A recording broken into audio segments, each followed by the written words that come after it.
जी अस्सलाम वालेकुम। Welcome to my YouTube channel trade with Kumail. ये मेरा आप लोगों के साथ तीसरा व्लॉग है।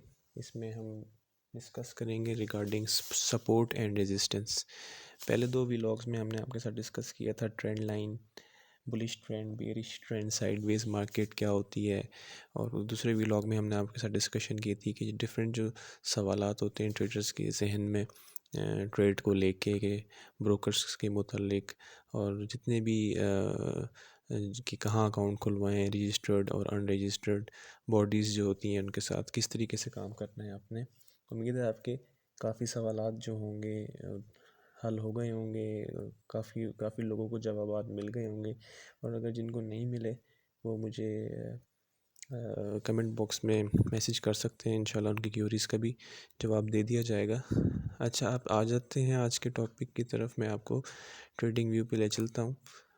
जी, ये रात को एक हमारी बड़ी ज़बरदस्त ट्रेड मिली थी हमें। तो हमने जो है ये 1000 पॉइंट्स अचीव किए। सुबह ही लगाई थी हमने, सुबह सुबह 5 बजे के करीब, 5 बजे के करीब तो 1000 पॉइंट्स अचीव कर लिए हैं हमने इसमें। चलें इसको साइड पे करें। मैं आपको जो पर्पज़ एजुकेशनल का वो बताता हूँ। अच्छा जी, आज टॉपिक है हमारा सपोर्ट एंड रेजिस्टेंस। आप लोगों ने ये सुना होगा कि जो काफ़ी टेक्निकल एक्सपर्ट्स हैं वो कहते हैं कि जी आप सपोर्ट पे ले लें और उसकी जो रेजिस्टेंस है उस पर सेल कर दें चीज़ को। अब होता यूँ है कि जो मार्केट आपकी, जो मैंने आपको पहले भी बताया था कि अगर ये बुलिश ट्रेंड में जा रही है, ठीक है, ऊपर की तरफ, और ट्रेड कर रही है वेव्स में, ये वेव्स में हायर हाई हायर लोस बना रही है अपने, ठीक है। एक एक होता है दूसरा बियरिश ट्रेंड, ठीक है। बियरिश ट्रेंड में ट्रेंड लाइन आपके नीचे की तरफ आ गई और higher higher lows, higher lows बन रहे हैं, इसमें हायर लॉस क्रिएट हो रहे हैं, ठीक है। अच्छा, अब इसमें क्या, अब किधर है सपोर्ट और रेजिस्टेंस, ठीक है। ये इसकी सपोर्ट आ गई है, ये ऊपर वाली प्राइस के लिए सपोर्ट आ गई है, और ये इसकी रेजिस्टेंस हो गई है। अब जब प्राइस हमारी यहाँ 2635 से ऊपर की तरफ आई है, इसने यहाँ से रिजेक्शन ली है, तो ये इसकी रेजिस्टेंस बन गई अल्टीमेट, ठीक है। और ये जो ट्रेंड लाइन इसके ऊपर जा रही है, अगर मैं इसको सही तरीके से ड्रॉ करके आपको दिखा दूँ तो ये देखें, तो ये इसकी सपोर्ट बन गई है। अब इसको आपने ख़ुद ही जज करना होता है कि कौन सी इसकी सपोर्ट है, कौन सी रेजिस्टेंस है। सेम सिनेरियो आपका डाउन ट्रेंड में आ जाता है। अब डाउन ट्रेंड में आप ये देख सकते हैं कि ये इसकी रेजिस्टेंस बन गई है, और अल्टीमेटली जो दूसरी जो इसका हायर लो है इसका सपोर्ट बन जाता है। अब जब प्राइस जो है नीचे आती है तो वो सपोर्ट लेती है, और वो फिर अपनी रेजिस्टेंस को टच करती है और वापस फिर नीचे आ जाती है। ये बिल्कुल वैसी मैकेनिज़्म है जैसे एक बॉल को अगर आप ऊपर से थ्रो करते हैं, मतलब है कि बॉल को ऊपर से आप फेंकते हैं फ्री फॉल, ठीक है। वो बॉल जब नीचे गिरती है तो वो फिर एक ख़ास ताकत से ऊपर आती है, फिर उसके बाद वो फिर दूसरा ठप्पा जब खाती है उससे थोड़ा सा नीचे जाती है, फिर ऊपर आती है थोड़ा सा, फिर नीचे गिर जाती है, ठीक है। इसी तरीके से जब आप नीचे से ऊपर की तरफ बॉल को फेंकेंगे, ऊपर जाएगी बॉल, फिर नीचे आएगी, जब वो ज़मीन पे गिरेगी तो वो इतना ऊपर नहीं जाएगी, वो थोड़ा सा ऊपर जाएगी, फिर दोबारा आएगी, फिर थोड़ा सा ऊपर जाएगी। अच्छा, अब इसमें अब आप ये देख सकते हैं कि चार्ट्स में, अगर मैं आपको ये पहले मैं सब कुछ डिलीट कर देता हूँ, रिमूव कर देता हूँ। अब चार्ट्स पे अगर आ जाएं और सपोर्ट एंड रेजिस्टेंस आप कहें जी मैं सपोर्ट एंड रेजिस्टेंस ढूंढूँ, अब बड़े टाइम फ्रेम पे हम चले जाते हैं। तो पहले जो हम इसको एक्सट्रैक्ट करते हैं ना किसी भी ट्रेड को, उसके लिए सपोर्ट एंड रेजिस्टेंस को, तो बड़े टाइम फ्रेम पे आते हैं हम। तो बड़े टाइम फ्रेम पे जो है ना, अब आप ये देख सकते हैं कि ये इसकी एक रेजिस्टेंस बनी हुई है, ये रेजिस्टेंस है डेली टाइम फ्रेम पे। पहले हम इसको मार्क कर लेंगे, फिर इसकी सपोर्ट इधर आ रही है, ठीक है। इस जगह पे इसने सपोर्ट ली है। मैं आपको इसको मार्किंग करके इसकी दिखा देता हूँ। ये देखें, ये रही इसकी सपोर्ट, ये इसकी सपोर्ट आ गई, ठीक है, डेली टाइम फ्रेम पे। अब हम चूँकि हम लोग बड़े टाइम फ्रेम्स यूज़ नहीं करते, जो इंटरडे ट्रेडर्स हैं, वो फिर हम नीचे आ जाते हैं 15 मिनट पे या 30 मिनट पे। तो 15 मिनट पे जो है, अब मैं आपको ये बंदा दिखा देता हूँ। ये 15 मिनट पे जो अब जो ट्रेंड चल रहा है, अब आप देख लें, ये चल रहा है इस टाइम बुलिश ट्रेंड, ठीक है। प्राइस आपकी हायर हाइज हायर लोज लगा रही है, ठीक है। अब ये जो ये रही है आपकी एक सपोर्ट रेजिस्टेंस, ये रही रेजिस्टेंस, मैं आपको दिखाता हूँ। ये देखें, ये रेजिस्टेंस आ गई है आपकी। ये अब प्राइस यहाँ से देखें 2587 से ऊपर की तरफ गई है और इसने मल्टीपल टाइम यहाँ से रिजेक्शन ली है। देखें 1 2 3 4 5 5 जो है वो इसमें वो बन गई हैं, विक्स बन गई हैं और प्राइस नीचे आई है।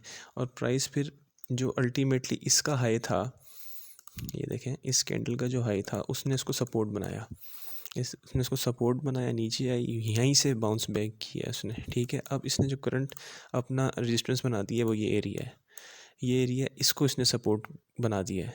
आप मेरी बात को समझ रहे होंगे। देखें एक हाई लगाया इसने, फिर ये ट्रेंड लाइन की अपने इसने सपोर्ट ली, फिर ऊपर इसने एक हाई लगाया और जो उसकी प्रीवियस जो हाई था वो उसका सपोर्ट बन गया। और ये जो ये वाला हाई था इसका जो उसने 2607 पे लगाया था, ये रेजिस्टेंस को उसने ब्रेक किया, एक नया हाई लगाया अब जो ये वाला है, ठीक है। फिर जो प्रीवियस इसका सपोर्ट था वो वैलिडेट किया उसने, प्राइस उसके करीब जितनी भी करीब आई है इसके, देखें आप, इसने यहीं से जो है सपोर्ट ली है और ये अब ऊपर की तरफ है। सेम ट्रेड जो मैंने कल ली थी हमारी, तो जो सुबह सुबह आज ली है ट्रेड, वो इसी उसमें इसी सर्कमस्टांसेस को देख के ली गई है। इसमें और भी फैक्टर्स आ जाते हैं बाकी कि हम ट्रेड कैसे लेते हैं, लेकिन मेन चीज़ जो आपको आज समझानी है वो सपोर्ट एंड रेजिस्टेंस के बारे में ही है कि एक्चुअली सपोर्ट एंड रेजिस्टेंस होती क्या है और इसका क्या रोल है। बहुत ज़बरदस्त रोल है इसका। और बाकी जो ये बिज़नेस है, अगर आप ये देख रहे हैं कि मैं इसमें मतलब छक्के मार दूं और मैं शॉर्टकट से मैं इतने कमा लूँ, तो इसको प्लीज़ एज अ बिज़नेस ही डील किएगा, क्योंकि इसमें आपको रिस्क एंड रिवॉर्ड बिल्कुल इसको इस पर पुट करना पड़ता है। अब जैसे मेरा यहाँ रिस्क एंड रिवॉर्ड था, मेरा 350 पॉइंट्स था, ठीक है। मेरा 3 मिनट्स टाइम फ्रेम पे मेरी एंट्री थी, मैं आपको बता दूँ तो ये एक अलग टॉपिक हो जाएगा हमारा ये, लेकिन मैं आपको थोड़ा सा क्लियरिटी दे रहा हूँ उसमें। अब ये देखें कि मेरे ये यहाँ 1000 पॉइंट्स जो थे, 1000 पिप्स, तो वो मैंने अचीव किए हैं और मेरा जो स्टॉप लॉस था वो 350 पिप्स का था। ये आपकी मर्ज़ी होती है, ये आपकी मर्ज़ी होती है कि आपकी कि मनी मैनेजमेंट क्या है, आपकी रिस्क एंड रिवॉर्ड रेशो क्या है आपका, तो ये उस पर आपने ख़ुद डिसीजन लेना है। और आपकी डिज़ायर होती है कि आपने कितना प्रॉफिट टेक करना है, ठीक है। मेरा इसमें 1000 पॉइंट्स का था और हो सकता है प्राइस ऊपर चली जाए, लेकिन मेरी ये डिसीजन था कि मैंने इसको यहाँ अपनी ट्रेड क्लोज़ कर देनी है, तो मैंने अपनी ट्रेड यहाँ क्लोज़ कर दी। तो बाकी आप देख सकते हैं कि सपोर्ट एंड रेजिस्टेंस किसी भी टाइम फ्रेम पे चले जाएं ये प्ले करेगी। आप 5 मिनट्स में चले जाएं, आप 30 पे चले जाएं, मैं आपको 30 पे दिखाता हूँ ट्रेंड लाइन के साथ। ये देखें, ये सारी सपोर्ट एंड रेजिस्टेंस जो हमने मार्किंग की थी वो इसको रोल को प्ले कर रही है। अब इसके जो ऊपर आप देखें कि आगे कहाँ बनेंगी, तो ये इसकी रेजिस्टेंस पड़ी है एक, ठीक है। एक ये रेजिस्टेंस पड़ी हुई है इसके, और एक ये रेजिस्टेंस है, एक ये वाली रेजिस्टेंस है, अल्टीमेटली एक ऊपर सबसे ऊपर ये वाली रेजिस्टेंस है, ठीक है। अब मार्केट चूँकि अप ट्रेंड में अब आप देखेंगे कि जब मार्केट ऊपर जाएगी ना, तो ये पहले तो रेजिस्टेंस लेगी 2632 से 2633 पे, जहाँ हमने ये मार्किंग की हुई है ये वाली। उसके बाद अगर इसको क्रॉस कर जाती है तो फिर इसकी अल्टीमेटली रेजिस्टेंस बनेगी 2650, 2663 और 2692। तो ये लेवल्स जो है ना, ये बड़े इंपॉर्टेंट प्ले करते हैं, और ये प्ले करते हैं क्योंकि मार्केट लेवल के साथ ट्रेड होती है। क्योंकि आगे जो जितने भी ट्रेडर्स हैं या इंस्टीट्यूशनल बायर्स हैं या कोई भी कॉरपोरेट सेक्टर है, वो इनमें बड़े बड़े जो हैं आपके जो ट्रेडर्स होते हैं, जो ये हायर करते हैं, जो म्यूचुअल फंड्स को ऑपरेट करते हैं, जो हेज फंडिंग को ऑपरेट करते हैं, तो वो इन चीज़ों को देख के ट्रेड कर रहे होते हैं। तो ये चीज़ हम जो आपको बता रहे हैं ये बिल्कुल उसके हिसाब से ही है। अच्छा, फिर अब सपोर्ट एंड रेजिस्टेंस तो आपको उम्मीद करता हूँ कि क्लियर हो गया होगा।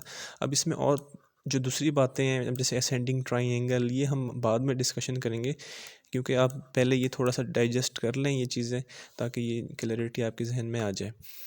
तो उम्मीद है आपको ये आज का टॉपिक समझ आ गया होगा, बहुत सारी बातें आपकी उसमें जहन में क्लियर हो गई होंगी। बाकी अगर नहीं हुई तो ये गूगल पे आप लिखेंगे ना सपोर्ट एंड रेजिस्टेंस, तो आपको ये उसके बारे में बहुत सारा मटेरियल जो है मिल जाएगा। जो मैंने चीज़ें क्लियर की हैं आप इस पे भी क्लियर कर सकते हैं। बाकी हर चीज़ होती है प्रैक्टिकल से, जब तक आप प्रैक्टिकल नहीं करेंगे, प्रैक्टिस नहीं करेंगे, तब तक आप परफेक्शन नहीं आएगी।